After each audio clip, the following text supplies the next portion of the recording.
Para praticar. Toda atividade para praticar. Né? Vamos lá, gente. Vamos entrar no assunto da aula de hoje, que é a segunda parte da aula sobre propriedades físico-químicas e como que elas afetam as propriedades farmacocinéticas dos fármacos. Na aula anterior, a gente falou a exaustão sobre a influência de log-P. Durante essa semana, na aula prática, a gente também voltou a discutir, espero que de forma suficiente, a lipofilicidade e como que ela impacta, de forma que vocês não tenham dúvidas sobre isso. Tá? Se ainda tiverem dúvidas, entrem em contato comigo ou com os monitores. Tá? Hoje nós vamos focar na segunda parte da aula, que é o segundo critério, ou a segunda propriedade, melhor dizendo, físico-química, que é determinada pela estrutura, que é a ionização. Nas aulas práticas, a gente já viu como que analisar a lipofilicidade, o valor de log-P, sem considerar a ionização, pode levar a conclusões incorretas sobre a lipofilicidade e, portanto, a permeabilidade real da molécula no sistema biológico. Tá? Então, hoje, a gente vai dar prosseguimento, falar sobre a ionização. E quando a gente fala de ionização, a primeira coisa que a gente precisa perceber é que grupos que se ionizam são os ácidos ou bases. E para identificar quem é ácido ou base, eu preciso ter algum critério. Tá? Existem várias teorias diferentes que descrevem o que é uma molécula, ou melhor dizendo, o que é um grupo ácido ou básico. Imagine que na orgânica, vocês empregaram uma grande parte do seu tempo para entender o que é um ácido ou uma base de Lewis. Mas vocês viram em algum momento da vida de vocês a teoria de ácido e base de Brown-Sadler. E é essa teoria de ácidos e base Brown-Sadler que nós vamos utilizar aqui. Eu vou tentar justificar para vocês o porquê que a gente usa Brown-Sadler e não Lewis. Tá? Lewis é muito importante quando eu quero descrever grupos que são fracamente ácidos ou fracamente básicos, que numa condição específica, num solvente aprótico em alta concentração, com aquecimento, com um catalisador, assim por diante, eles passam a fazer uma reação ácido-base.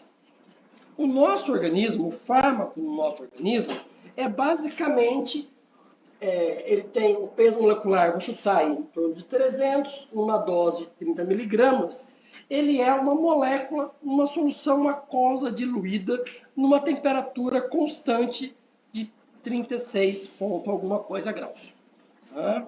Então, nessas condições ambientais, aqueles grupos que são ácidos ou bases de Lewis não têm força suficiente para fazer as reações no nosso organismo.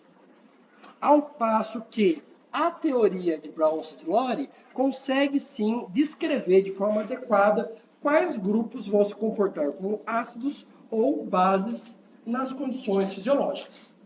Tá? Então, a primeira coisa que nós vamos ter que fazer é desconstruir um pouquinho do conhecimento que vocês têm, dar um passo para trás e voltar a olhar para as moléculas como ácidos ou bases de Brown-Sadler.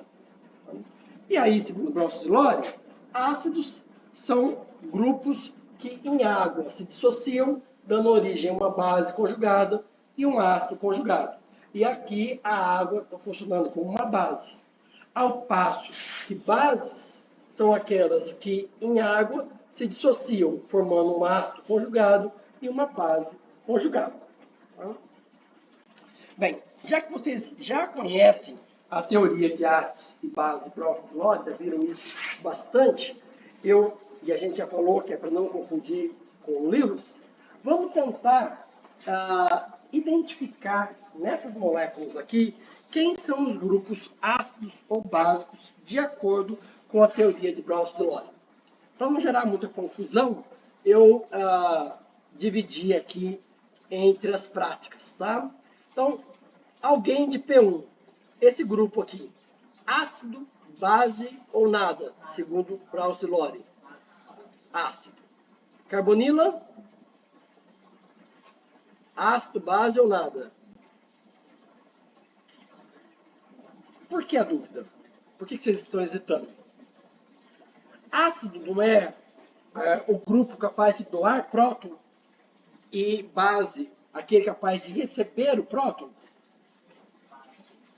Para Browns e Lore, a carbonila não é nada. Ela pode funcionar como uma base de Lewis por conta dos pares de elétrons. Tá? Então, é isso que a gente vai ter que começar a repensar. Tá? Esse grupo aqui, essa amina secundária, ácido, base ou nada? Base. Tá? Cloro.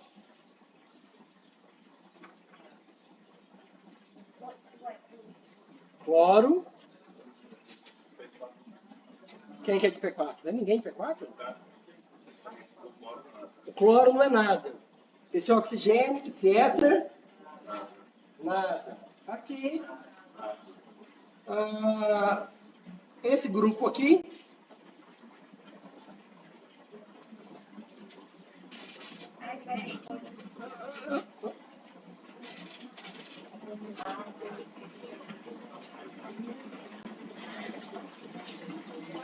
Não é nada. Não é? Aqui é uma amida. Tá? Qualquer pessoa, esse grupo aqui. Básico. Você acha que é ácido? De onde vocês tiraram essa ideia que esse grupo é ácido? Porque ela tá certa, eu só quero saber de onde é que vocês tiraram. Ué, eu preciso entender o raciocínio de vocês. Só a gente entendendo o raciocínio que eu sei se vocês estão pensando de forma correta ou não.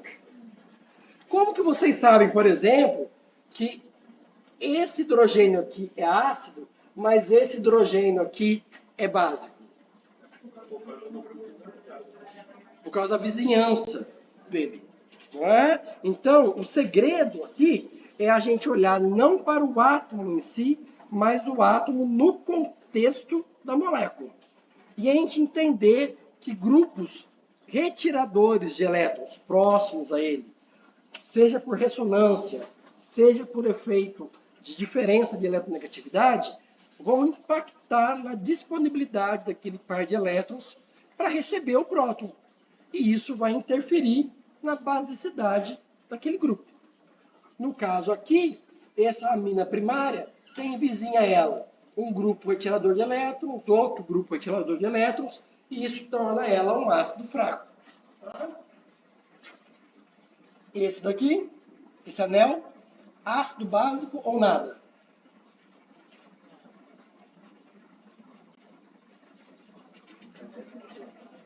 É um anel tetrazola.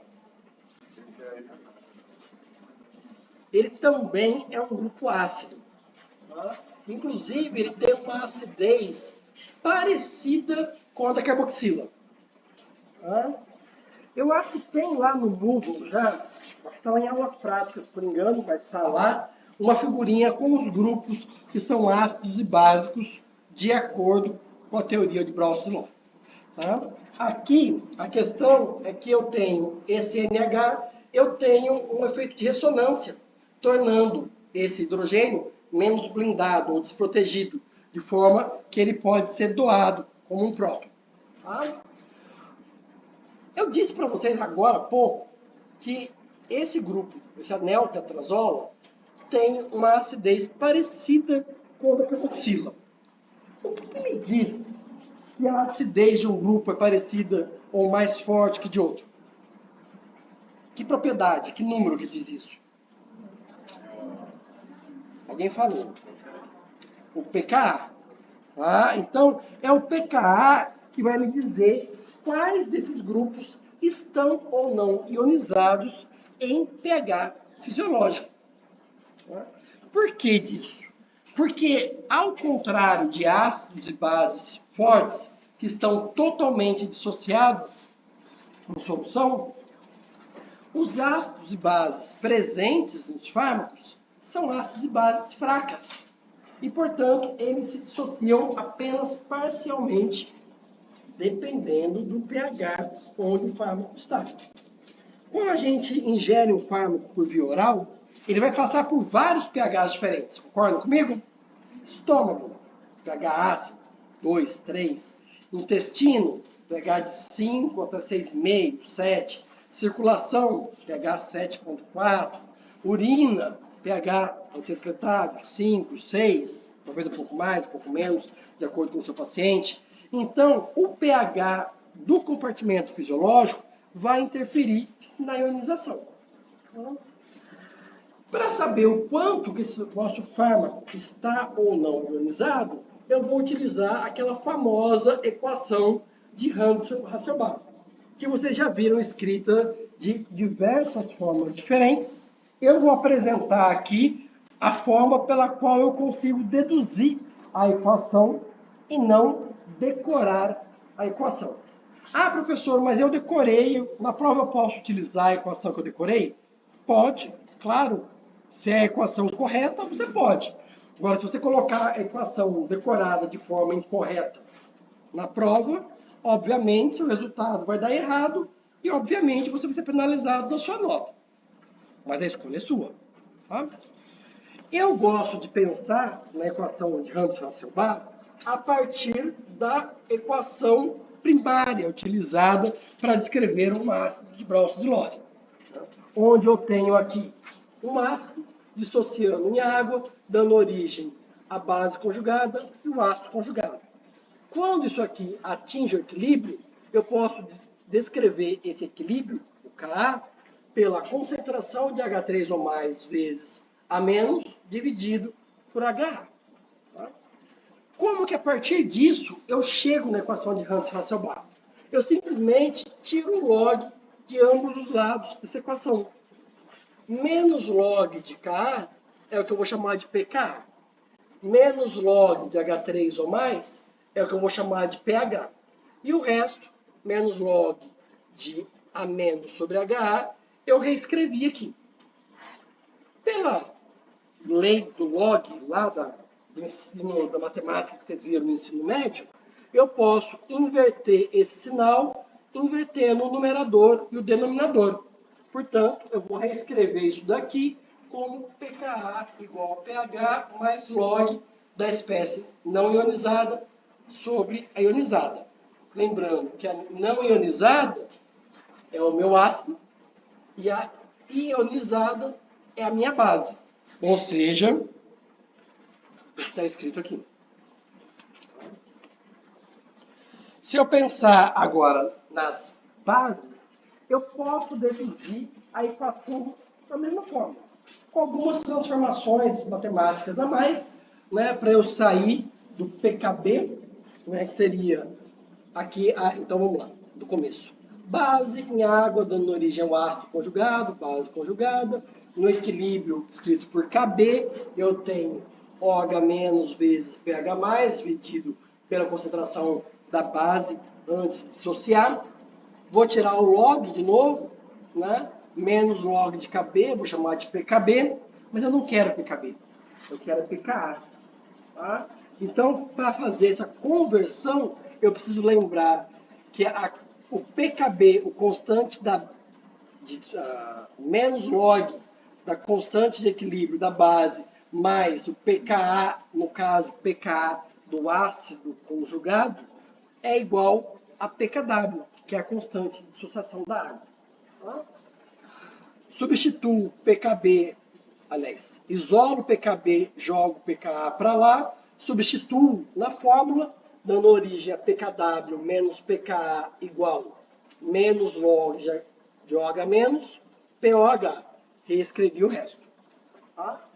Melhorou, porque surgiu pKa aqui, mas eu ainda tenho POH, que eu não quero trabalhar com POH, eu quero trabalhar com pH. PKW também é igual a pH mais POH. Substituo de novo, isolo e substituo. Então eu tenho pH mais POH menos pKa igual a POH menos log da forma ácida sobre a base. POH está dos dois lados da equação. Eu posso cortar, chegando em pH menos pKa é igual a menos log da forma ácida sobre a forma básica. Vou isolar pKa, jogando pH para o outro lado.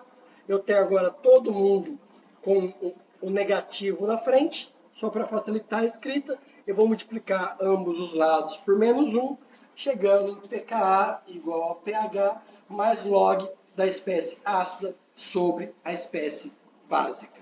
Lembrando que aqui a espécie ácida é o meu ácido conjugado. Então, o pKa que eu estou usando aqui, a rigor, não é um pKa da base, e sim o pKa do ácido conjugado. Estou fazendo essa ressalva porque Glória indicou para vocês aquele livro do Fundamentos de Química Farmacêutica Medicinal, aquele de capa azul. E lá no livro da professora Eze, eles chamam a atenção para isso. Eu acho um pouco confuso como eles tratam isso no livro. Mas como está lá, eu resolvi fazer um parênteses aqui para explicar para vocês. Por quê? Lá na figura 9, no primeiro capítulo, página 8 ou 9, tem essa figura aqui. Aí tem uma base e tem lá 2,5 pKa do ácido conjugado. Se eu perguntar para vocês, um ácido com pKa 2,5, ele é fraco ou muito fraco? Fraco. Não é? Então, isso aqui fica parecendo que é um ácido. Esse daqui é um ácido mais fraco, porque ele tem um pKa de 9,9. Né? Só que eu não estou falando de ácidos. Eu estou falando de bases.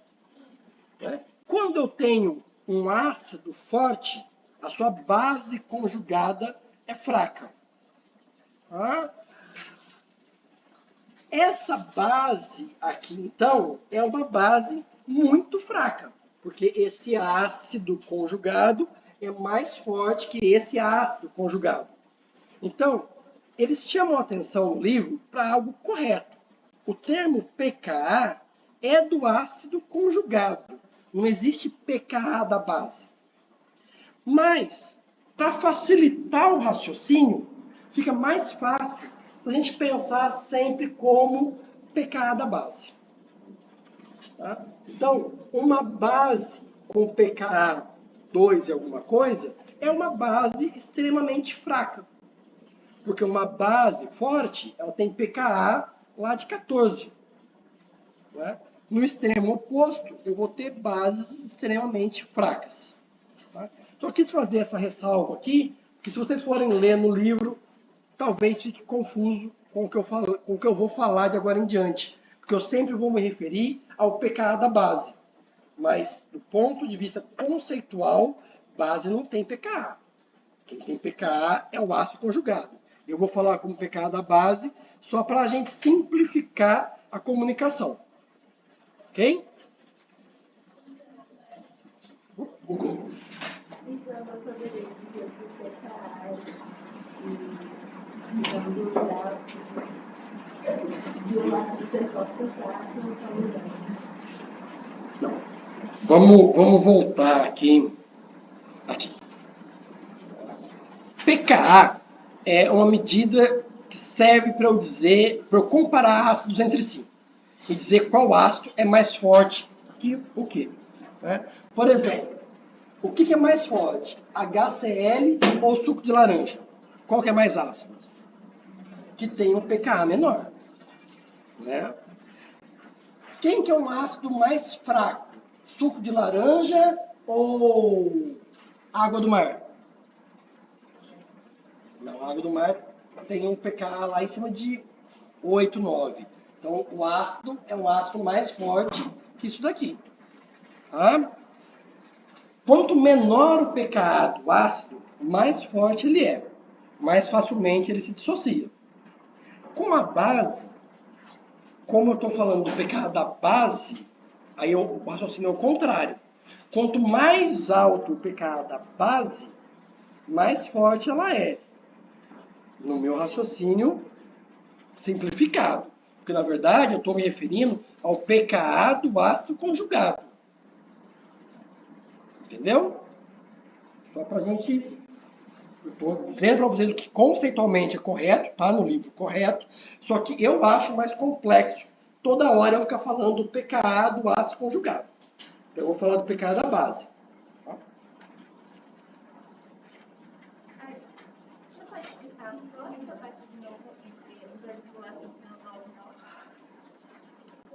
Você consegue entender se eu dizer que uma base que tem pKa 2,5 é mais fraca que uma base que tem pKa 9? Ou isso não faz sentido para você? Seja sincero, se não faz sentido, fala assim, não, professor, eu não estou entendendo o que você está falando. Porque aí eu tento explicar de outra forma. Não faz sentido? Não faz sentido. Tá. NaOH. NaOH é uma base forte. Né? Em pHs abaixo de 14, ela está dissociada. Correto? Então, essa base forte, ela tem um ácido conjugado muito fraco. Que é o que está sendo mostrado nessa escala aqui, ó. Aqui, o pKa de 14 do ácido conjugado é um ácido muito fraco. Corresponde a uma base muito forte. Se eu tenho um ácido com o pKa do ácido conjugado igual a 1, esse ácido é muito forte, o ácido conjugado. Isso quer dizer que a base que deu origem ao ácido conjugado é uma base muito fraca. Você está com uma cara tipo assim, meu Deus, por que eu fui perguntar isso? Eu acho que esse conceito de ácido conjugado, como o pKa do ácido conjugado, ele mais complica do que auxilia. Tá? Quanto menor o pKa, Mais forte é o ácido. mas mais fraca é a base. A base correspondente. Mas quando for disser pKa da base em relação ao ácido conjugado. Então, exatamente. Sempre que eu falar pKa da base, a rigor eu deveria falar o pKa do ácido conjugado dessa amina ligada ao anel aromático. Repararam a volta que eu dei para falar que isso aqui é uma base fraca? Não é? Então eu prefiro falar que isso aqui é uma base fraca, em vez de me referir ao ácido conjugado dela. Eu só pus essa figura aqui porque está lá no livro, vocês vão xerocar, e eu achei que ia dar mais confusão depois se eu não falasse. Ou então eu falo assim, ó, o professor falou errado, você viu? Porque ele falou pecado da base. Pecado da base não existe. Tá? Então, para não falar que eu falei mentira, tá? Eu resolvi colocar aqui para vocês. Inclusive, lá no livro, a fórmula do Hans Hasselbalch que ele mostra é essa daqui, ó. Para a base, pH menos pKa igual ao log da forma não ionizada sobre ionizada, e o ácido, pH menos pKa igual ao log da forma ionizada sobre a não ionizada. Né? Que é aquela história que a base é o contrário do ácido. A minha experiência, com 20 alguns anos de UFBA, é que esse inverso aqui, ó, no dia da prova, é um tal de inverter isso aqui, na base, colocar o ionizado em cima, o não ionizado embaixo, e aí o cálculo sai tudo invertido. Tá? Mas, se você sabe de alguma forma, use o que você sabe. Só me interessa que o raciocínio esteja correto. Tá bom? Tá. Como é que a gente utiliza isso? Vamos primeiro para a matemática.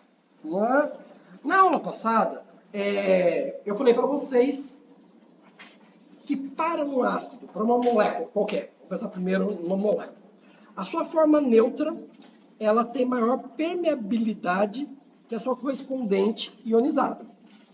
Então, eu tenho aqui, inicialmente, o âmago orbital, que tem um pKa de 8. Na verdade, tem mais do que um pKa, mas por enquanto a gente vai se preocupar só com um. Tá? Eu quero saber se essa molécula, em pH 2, 5, 7, 208, como que ela vai estar em relação à ionização dela. Para saber se ela vai estar mais solúvel ou mais biodisponível. Ok? Então vamos lá. O que a gente precisa fazer? Dei pKa, dei o pH, é aplicar anti-silvacebato. Não tem para onde correr. A primeira coisa que a gente precisa saber é o seguinte. Amobarbital, o grupo que está se ionizando aqui, é de um ácido ou de uma base? Obviamente é de um ácido. Por que é obviamente um ácido? Olhei para o NH isolado. Ah, é base. Aí eu olhei a vizinhança dele. Ó, retirador de elétrons, passa de base para neutro. Outro retirador de elétrons, passa de neutro para ácido. É um ácido fraco, com pKa 8. Tá? Por que isso é importante? Porque na minha fórmula eu preciso saber se a forma ácida é neutra ou ionizada. Para fazer o cálculo. Tá? Então, como que a gente faria esse cálculo aqui? Vocês sabem? Posso. Vou usar a lousa. Tem uma regra meio empírica, que vai funcionar o seguinte. Vou pegar um NH qualquer. Né? Se ele está ligado a um grupo doador de elétrons, porque não tem ressonância, porque não tem nada, essa amina primária vai ser básica. Se for uma amina secundária, continua sendo básica. Se for uma amina terciária, continua sendo básica. Tá?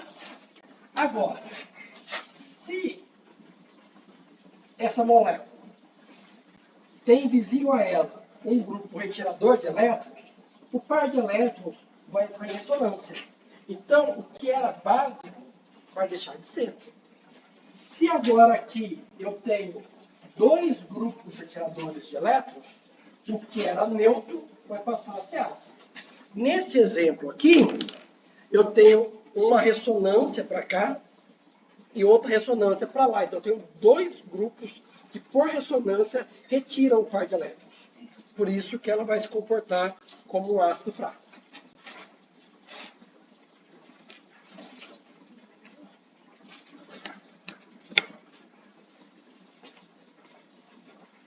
Essa molécula aqui, então, é fácil de vocês perceberem que ela é uma base.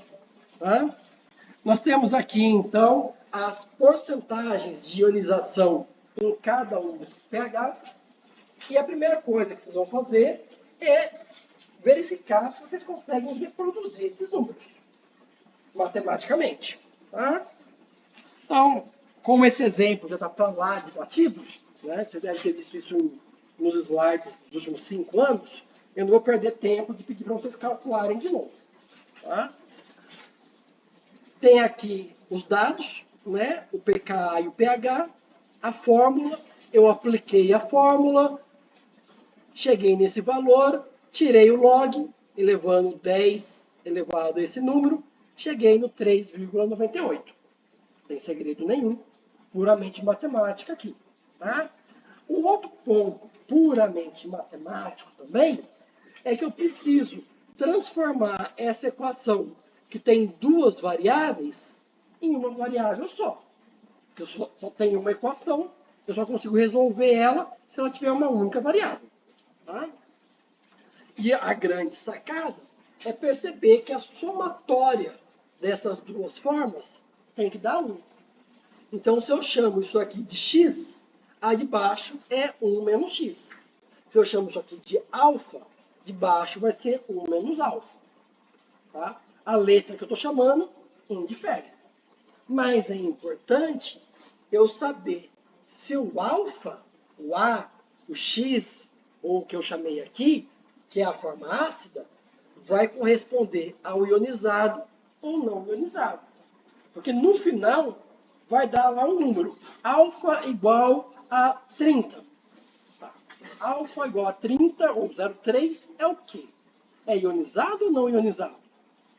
Tá? Vocês precisam dizer claramente isso lá na prova.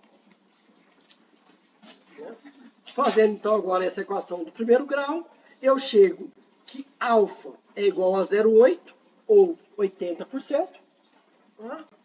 Esse 80% alfa forma ácida, e eu estou falando de um ácido, a forma ácida de um ácido é neutra. É assim que eu sei que 80% está não ionizado e apenas 20% está ionizado. Tá? A matemática aqui é muito elementar para a gente perder tempo com ela. Tá? Mas para ter certeza que a matemática não é empecilho para vocês, no dia da prova, vocês podem trazer calculadora. Ah, professor, posso usar a calculadora do celular? Não, não pode usar a calculadora do celular por razões óbvias, que eu também não vou perder tempo aqui de falar. Né? Vocês não vão nem querer discutir comigo se pode ou não usar celular. Tá? Ah, professor, posso pegar a calculadora emprestada? Pode. Ah, professor, mas eu não sei fazer o antilog na calculadora emprestada. Aí eu também não sei. Entendeu? Então, se você vai compartilhar com alguém, aprenda antes como que utiliza, faça o que você quiser. No dia da prova, pode compartilhar a calculadora? Pode. Professor, estou passando a calculadora. Ok. Eu vou lá e vejo se a calculadora não está com papelzinho, um monte de coisa, se não está na memória o cálculo inteiro e essas coisas assim. Né? Mas, enfim, a gente faz o que é possível aí para as coisas funcionarem. Tá? Ok. Tá. Como que eu vou usar ou transformar esse valor de pKa? Tá? A primeira coisa é eu entender o impacto que pKa tem sobre a solubilidade e sobre a permeabilidade. Eu já falei sobre isso na aula passada, mas eu tenho aqui um outro exemplo, né? Que é de um grupo ácido, né? Que em pHs baixos ele vai estar não dissociado, porque ele está num pH abaixo do pKa, então a solubilidade da molécula é muito baixa, como mostrado aqui, ó, 17 micromolar. Em pHs onde o grupo ácido já se dissociou, eu vejo aqui uma solubilidade muito maior. Para bases, eu vou ter um comportamento que é o contrário. Em pHs baixos, essa base vai estar protonada. Tá? Então, a solubilidade lá em cima. E em pHs acima do pKa dessa base, a molécula vai estar neutra. Então, eu vou ter uma melhor permeabilidade, mas uma piora na solubilidade.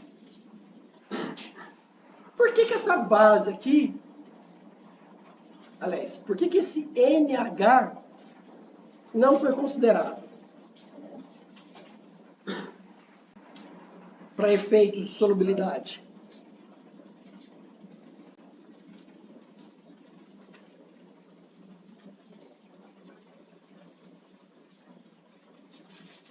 Esse NH é ácido básico ou nada?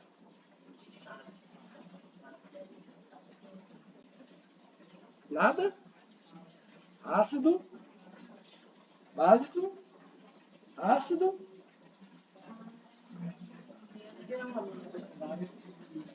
Ele é a amina secundária ligada a dois anéis aromáticos. Quando eu tenho um anel aromático, o pKa do ácido conjugado, pKa da base, está lá em torno de 4. Aqui eu tenho dois anéis. E isso ocorre por quê? Por causa da ressonância. Tá? Tem mais uma forma ressonante aqui, mas está cortando por alguma razão que eu não sei explicar. Se eu, no lugar desse hidrogênio, coloco um outro anel aromático, o pKa vai reduzir ainda mais. Tá? Então eu vou ter uma base ainda mais fraca. Uma base ainda mais fraca vai se comportar como nesses pHs aqui? Ela vai estar sempre neutra, porque é uma base fraca demais para se protonar. Tá? Vamos seguir.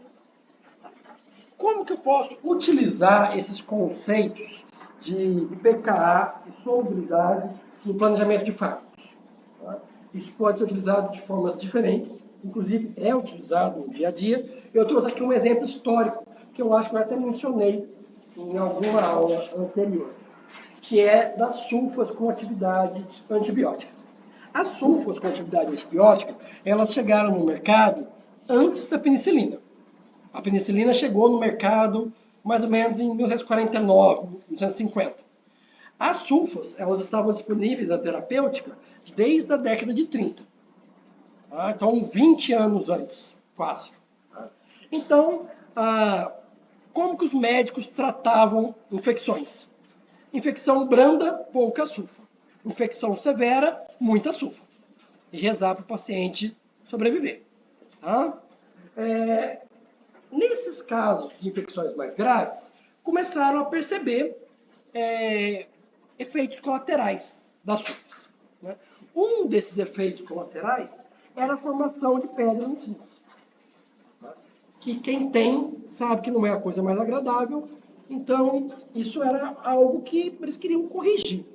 Tá? Como que a gente corrige esse problema? Primeiro a gente precisa entender a origem dele. Tá? As sulfas têm, então, um grupo ácido e uma amina ligada a um aromático que vai se comportar basicamente como um grupo neutro. Tá? Agora, esse ácido, que é bem fraco, né, ele tem um pKa de 10. Isso quer dizer o quê?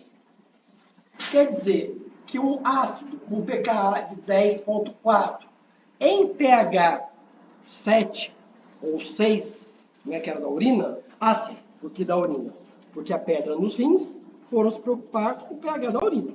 Tá? No pH da urina, essa molécula está majoritariamente na forma ácida, que é neutra, que é menos solúvel e, portanto, precipita lá nos túbulos dos rins, formando as pedras. O que a gente precisa fazer para corrigir esse problema? Pensar num derivado que tenha um pKa maior ou menor? Menor? Não? Não sei. Eu quero que esse ácido esteja mais dissociado ou menos dissociado? Mais dissociado. Então eu tenho que tornar esse ácido um ácido mais forte ou mais fraco? Mais forte. Então eu tenho que fazer o pKa cair. Para fazer esse pKa cair, a estratégia foi colocar, em vez de uma amina primária, tornar isso aqui uma amina secundária, ligada a um grupo retirador de elétrons. Está vendo esse anel aqui? Que tem um oxigênio e um azol, por isso, sulfa-metil-oxazol. Sulfa-metoxazol. Tá?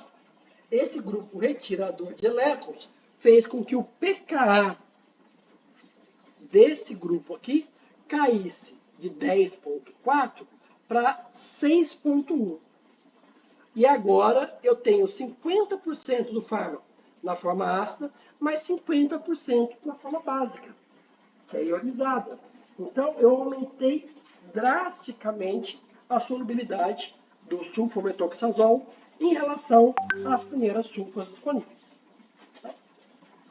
Será que isso é uma regra? Será que eu vou sempre colocar grupos retiradores de elétrons para diminuir o pKa e grupos doadores de elétrons para aumentar o pKa? O que vocês acham? Tem gente falando que sim, tem gente falando que não. Vamos olhar dois exemplos aqui. Esse aqui é um exemplo com ácidos benzoicos. Então, poxa, cortou bem o valor de pKa. Mas vamos lá. Vamos dizer que eu tenho um valor de pKa controle, 0. E aqui eu tenho grupos que diminuem o pKa, diminuem o pKa e aqui que aumentam o pKa. Metil, metoxi, hidroxi são grupos doadores de elétrons ou retiradores de elétrons? Doadores. Grupo flúor, ciano, cloro é doador ou retirador? Retirador. Então, parece que está seguindo o mesmo raciocínio. Vamos olhar para esse exemplo gráfico aqui. Eu tenho essa molécula com um pKa de 10. Quando eu coloco OCH3, aumenta um pouquinho, cloro reduz, carbonila reduz ainda mais, nitro ainda mais. Eu vejo de novo grupos retiradores de elétrons diminuindo o pKa e grupos doadores de elétrons aumentando o pKa. Tá? Isso é válido quando eu penso em substituintes que estão longe do grupo ionizável, como, por exemplo, em para ou em meta. Por que para grupos próximos isso não é verdade?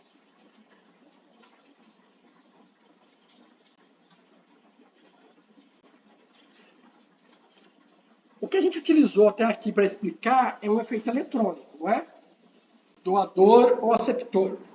O volume do grupo influenciou para a gente? Não.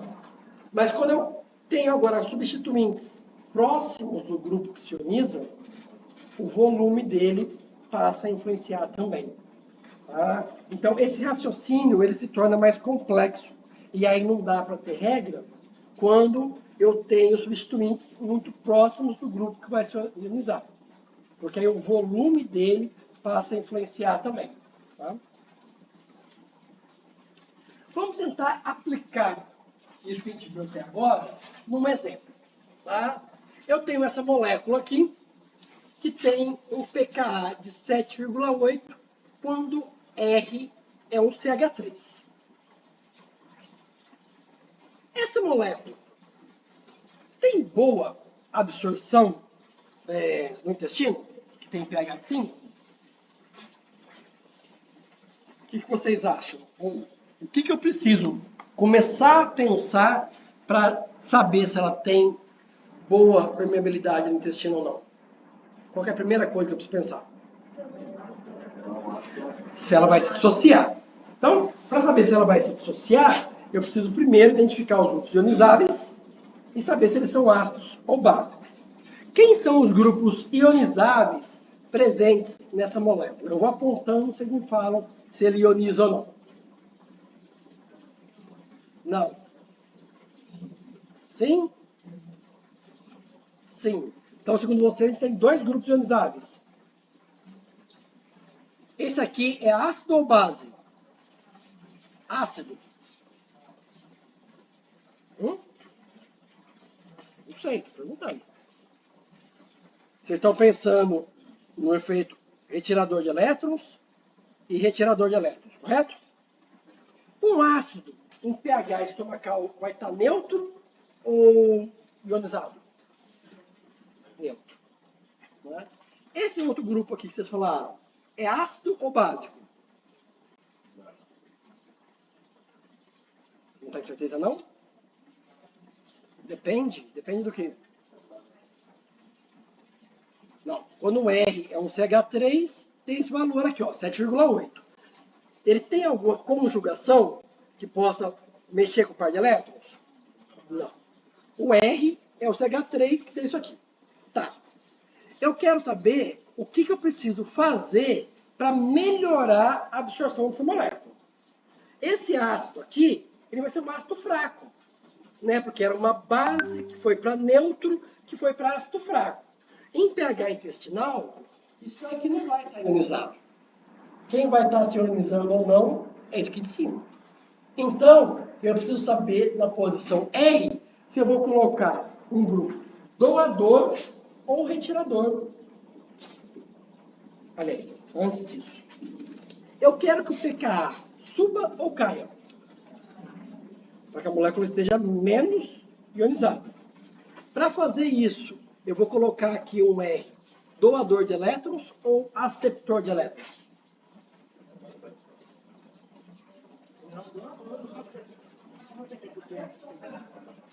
Ixi, acho que bugou, né?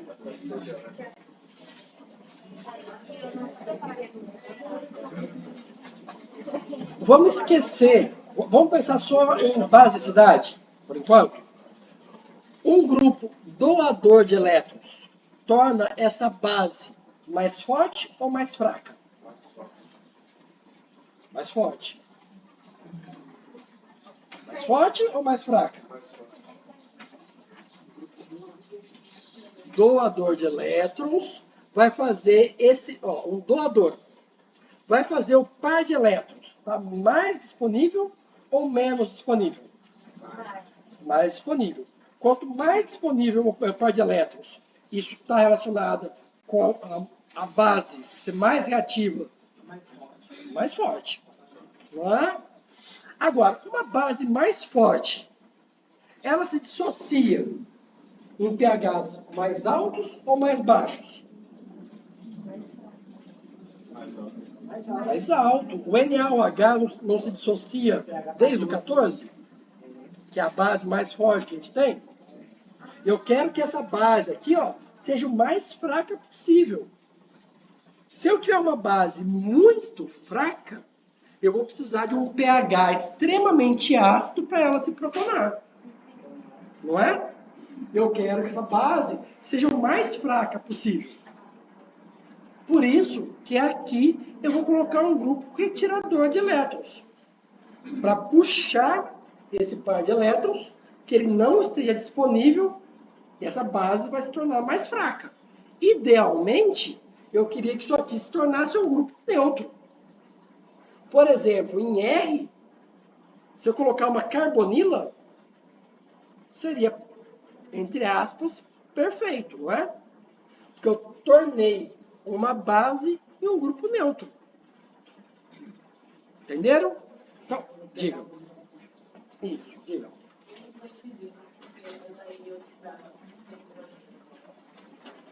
Porque ela tem um par de elétrons, vai formar uma base, vai receber o próton.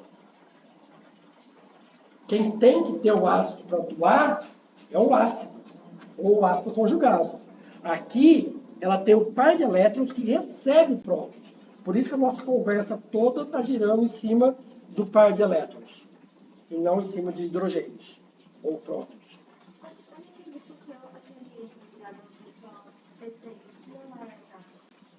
Porque se nitrogênio, se não tivesse essa carbonila, esse nitrogênio tinha um par de elétrons disponível para funcionar como base, não é? Agora, esse par de elétrons está em ressonância com essa carbonila, que é uma amida. É por isso que ele não funciona mais como uma base. Sim?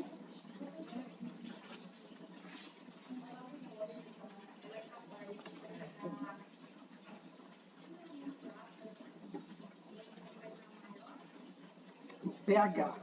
pKa é da molécula, pH é do meio. Então, ó, vamos pensar aqui. Ó.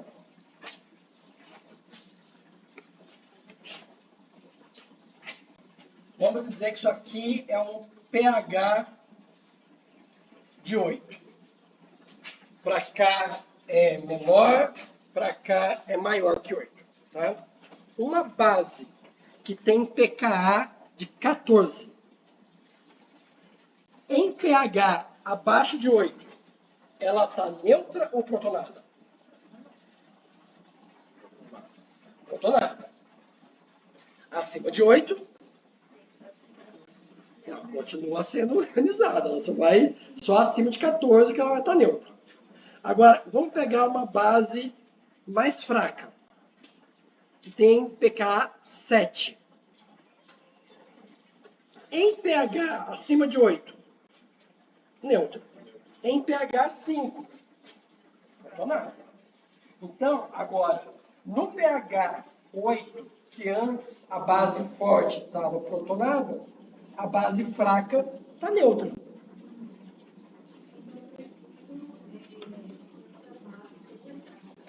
Isso.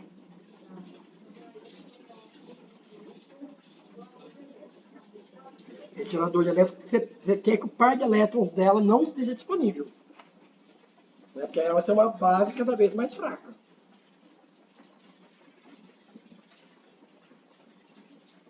Ah, sim. Tá cortadinho aqui, mas eu lembro o que era. Só para eu ter certeza que vocês estão pensando certo.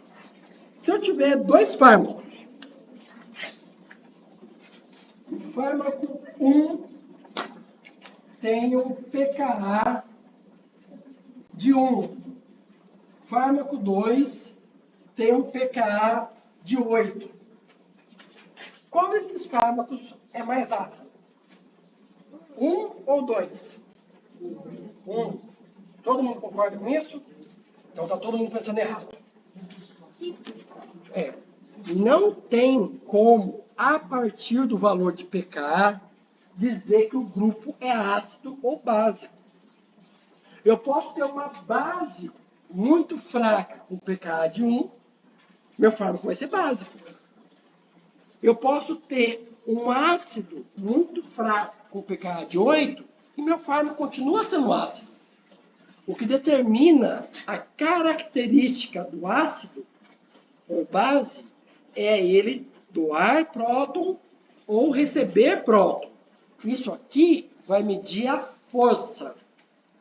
Se eu tiver dois fármacos, ambos ácidos, um com pKa1, outro com pKa8, aí sim eu posso dizer que isso é mais forte. Dado o valor de pKa, sem olhar uma molécula, não tem como vocês saberem se isso daqui é de um ácido ou de uma base. Vamos pegar o exemplo 8. Aqui era um pKa de 7,8. Podia ser que o grupo fosse ácido. Então, dissociem as coisas. Tá? Pelo valor de pKa, não tem como dizer que uma molécula é ácida ou básica. Tem alguma dúvida em relação a isso ainda? Não? Sim.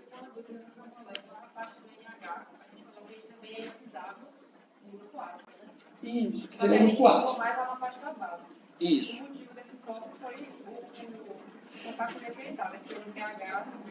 Não, é porque eu não quis ainda começar a falar para vocês de moléculas que têm mais de um pKa.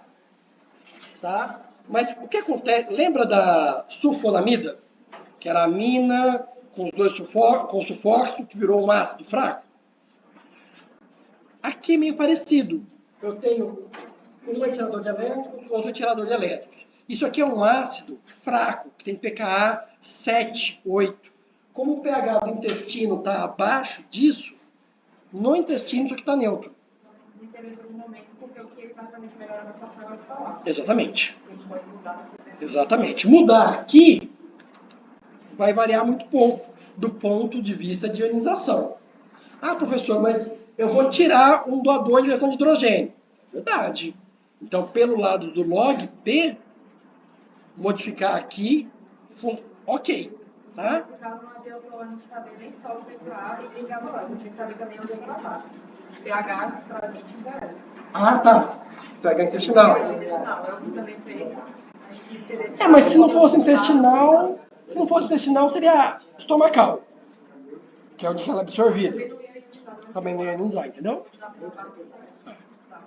Tá?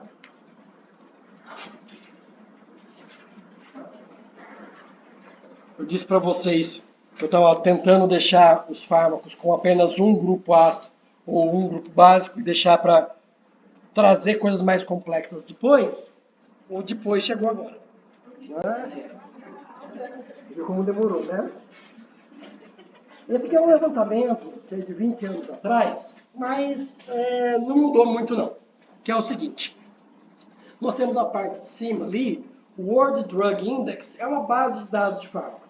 Tá? Lá em 99, fizeram um levantamento dos fármacos disponíveis no World Drug Index, quantos deles, ou qual a proporção deles, tinha apenas um grupo básico, sem nenhum ácido, quantos deles tinham apenas um grupo ácido, sem nenhuma base, e aí o restante. Até agora, vocês concordam comigo que a gente só se preocupou com o azul e com o vermelho. Mas isso dá 60% dos fármacos. E os outros 40%?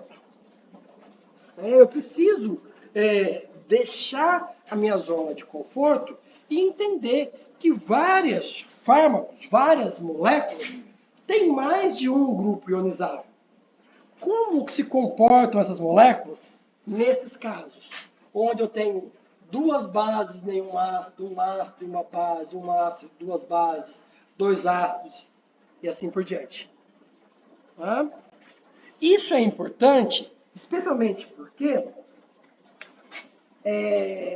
eu tenho uma distribuição diferente de moléculas, com mais ou menos grupos ácidos ou básicos, de acordo com a indicação terapêutica delas.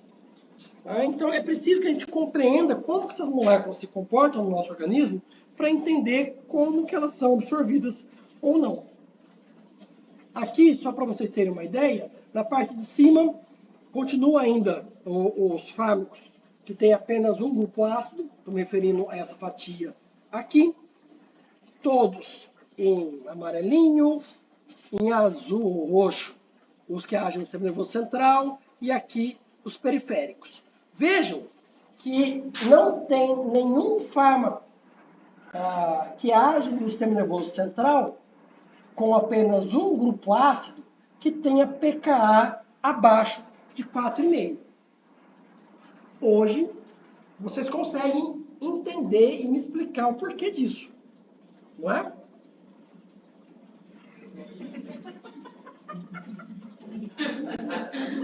Quando eu não acredito em vocês, eu pergunto na prova. Eu tenho com certeza, entendeu?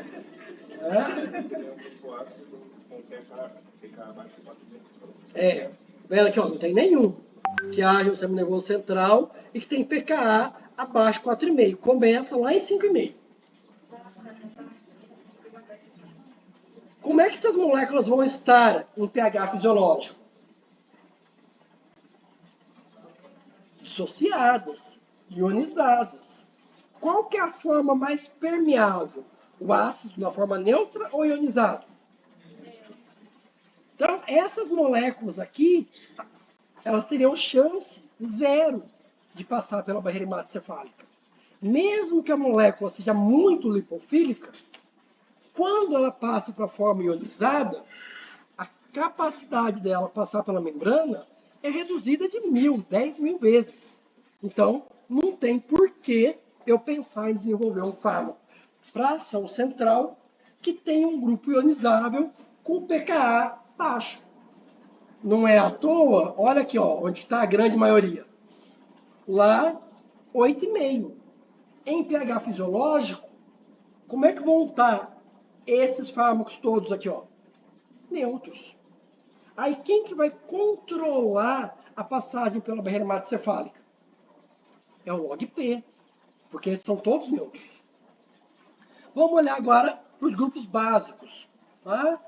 Nós temos agora aqui de tudo.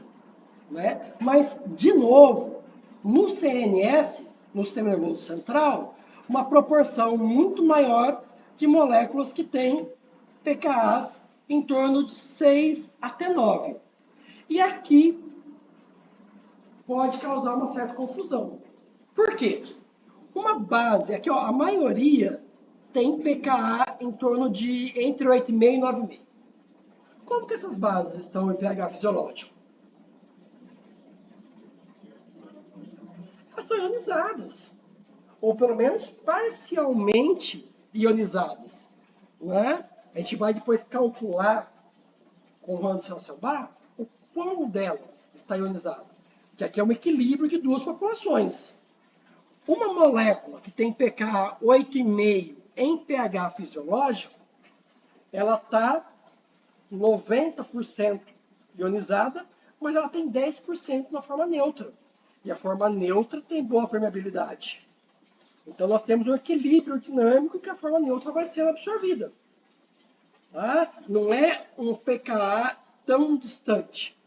E também a gente está pensando ainda naquele raciocínio de a forma neutra é absorvida, a forma ionizada não. A gente vai ver na aula prática um modelo um pouquinho mais complexo que ajuda a gente a entender um pouquinho melhor por que isso aqui é possível. Tá? Mas o que eu queria mesmo com vocês é começar a pensar nesse tipo de cenário aqui, onde eu tenho mais do que um grupo ionizado. Na furosemida, que inclusive nós já vimos na prática, nós temos dois grupos ionizáveis. A carboxila, que todo mundo identificou desde a primeira aula, e a sulfonamida, que hoje vocês veem claramente como um grupo ácido. Em que pH essa molécula é melhor absorvida? Considerando agora que ela tem dois grupos ácidos com pKAs bem distintos entre si. Quem determina o pH onde ela é melhor absorvida? É o ácido com esse pKa ou com esse pKa? Né? Para alguns de vocês, talvez isso já seja óbvio desde agora. Mas para alguns eu tenho certeza que não é tão óbvio assim. Por isso que na aula prática a gente vai se debruçar sobre esses exemplos e tentar entender essas curvas de dissociação e como que a partir disso eu consigo entender qual desses dois ácidos controla a concentração de espécie neutra. E, portanto, é ele que vai controlar quanto da molécula é absorvida num determinado pH. Só para deixar registrado aqui, nós temos também moléculas que têm um grupo ácido e um grupo básico. Aqui dois exemplos. Tá? Embora, de uma forma geral, a gente possa pensar nessas moléculas da mesma forma, o raciocínio vai ser o mesmo para ambas, quando o pKa do ácido é maior do que o pKa do grupo básico, eu costumo chamar essas moléculas de anfólitos. Ao passo que quando o pKa do ácido é menor que o pKa da base, eu vou dizer que é uma espécie cisteriônica. Ambas são espécies carregadas, com carga positiva e negativa. Mas nós vamos ver que elas têm propriedades um pouquinho diferentes, dependendo do pH. Aqui eu tenho um caso onde o pKa do ácido é maior que o pKa da base, ou seja, um anfólito, e aqui onde o pKa do ácido é menor que o pKa da base, ou seja, uma espécie cisteriônica. Tá? E aqui a distribuição dessas moléculas, quantas são cisteriônicas, quantas são ortonélicas. Eu acho que não é nenhuma coisa nem outra. Bem, lembra que vocês pediram para eu avisar quando é que teria atividade valendo nota? Nós temos duas opções. Ou usar a atividade de hoje para fazer aquele treino que a gente não fez ainda, ou utilizar essa atividade já valendo nota. Tá? A atividade valendo nota vai ter essa dinâmica aqui. Aliás, a atividade vai ter essa dinâmica. Vocês decidem, antes de começar a dinâmica, se vocês querem que ela valha nota ou não. Tá? Então, a ideia é o seguinte. Eu vou projetar algumas perguntas. A resposta vai ser por turma prática, o que implicaria em vocês se subdividirem em 4 grupos. Né? Vai ter tempo para isso, porque eu acho que nossa aula ainda tem 30 minutos, pelo menos. Tá? Então, seria se agrupar. E aí, vou colocar lá a pergunta, vocês discutem e chegam numa resposta. Tá? Eu vou sortear uma turma prática para ser o juiz das respostas dos demais. As turmas práticas, cada um elege uma pessoa, ele vai lá e dá a resposta para a pergunta. A turma prática vai dizer, não, foi turma prática X que deu a resposta correta. Ou nenhuma das turmas práticas deu a resposta correta. A resposta correta é Y. Aí eu vou dizer quem acertou. Se uma das turmas práticas acertou e a turma juiz reconheceu que eles acertaram, ambas ganham. Se a turma juiz não apontou a correta, ela não ganha nada. Não é? Se ninguém acertar, ninguém ganha nada. Se a turma, juiz, corrigir, der a resposta correta no lugar das outras práticas, é ela que ganha. Ninguém ganha se todo mundo errar. Que é um cenário provável, mas não esperado. De qualquer forma, tem que se dividir. Peraí, aí a gente vai ter que decidir se é hoje ou se é depois? Não, vocês têm que decidir se isso aqui vai valer 0,25 ou não. Só isso. Que a gente vai fazer a dinâmica agora, a gente vai fazer a dinâmica com jeito. Porque a gente tem tempo para isso. Eu só quero saber se ela vai valer nota ou não. Eu tô super calmo. Se essa não valer nada, vai ter outra atividade que vai valer nota. É sobre o conteúdo da aula passada e de hoje. Mas o senhor vai falar antes, tipo assim, se a gente decidir que não vai valer hoje, o senhor vai falar que dia vai valer? Ó, gente. Tipo, Ó, ou no dia 4 ou no dia 9 vai ter atividade. 4 ou 9 depois da Semana Santa, vai ter atividade valendo nota. Se a atividade depois da Semana Santa vai valer 0,5 ou 0,25, depende da decisão de vocês hoje.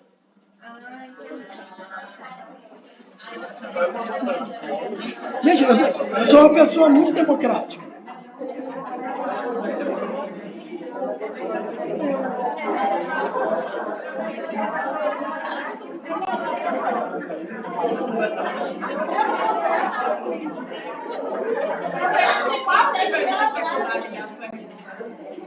De 0 a 10?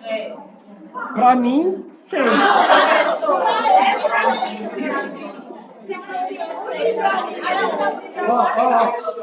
É possível responder com o conteúdo que foi dado na sala de aula. de qualquer forma, se a gente falar que não quer hoje, vai ter a pergunta. Vai ter a pergunta. Isso, então vamos lá, ó. Votação, hein? Quem quer que vale... Duas. Porque não vai dar tempo mais do que isso.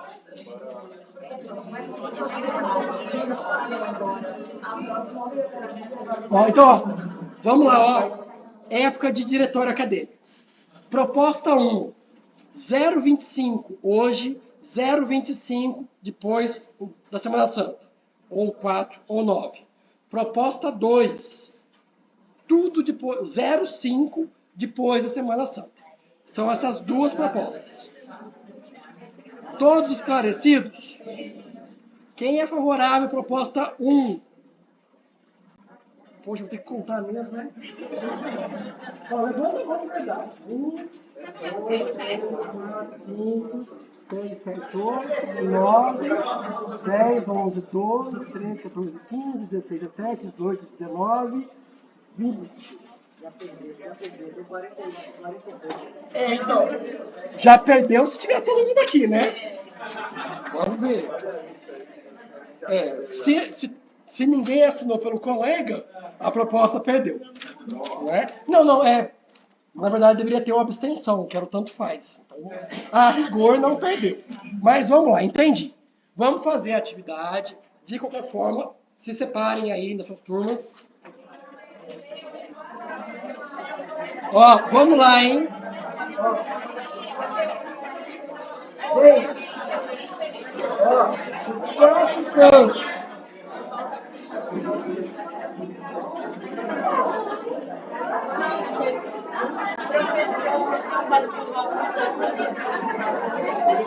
Gente, atenção em mim. Aqui, ó. P1, P2, P3, P4.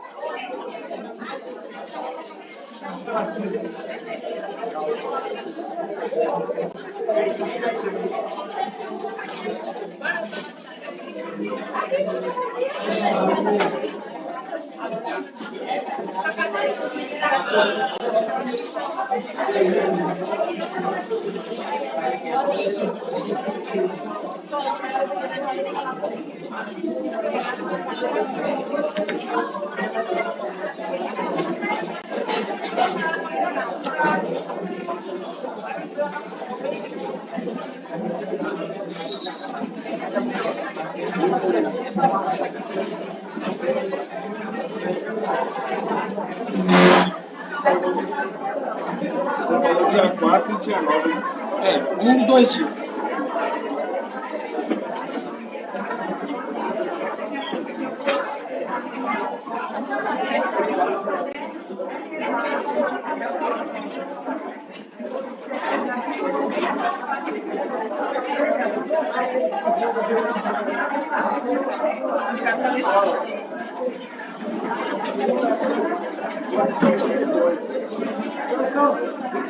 Sim. Segunda, 250 por 2, só para completar.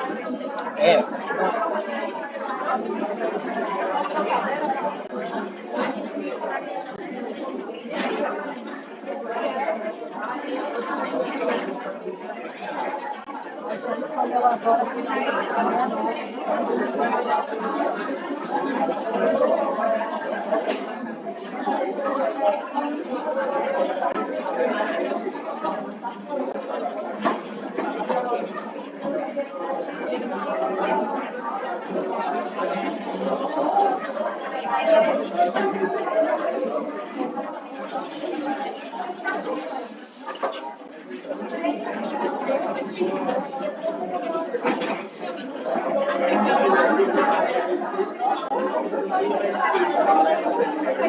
Gente,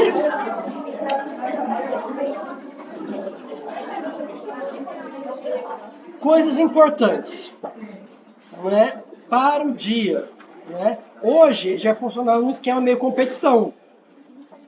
Né? Se é um esquema competição, o ideal é que vocês entre si se comuniquem, mas vocês não vazem informação para os competidores. Tá? Então, falem baixo entre vocês. Tá bom? 1, 2, 3, vou colocar o cronômetro. Vou colocar um cronômetro aqui.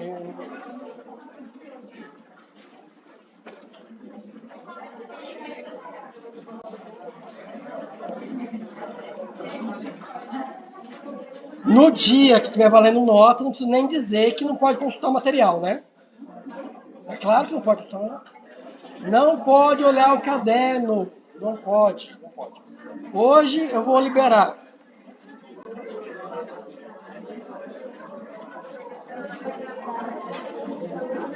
Vou ler para vocês.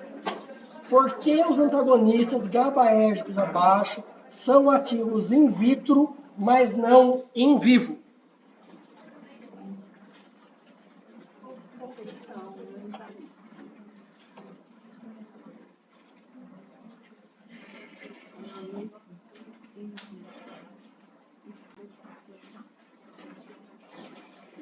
Se quiserem responder, sim, pode. Eu vou sortear aqui uma turma qualquer para ser juiz.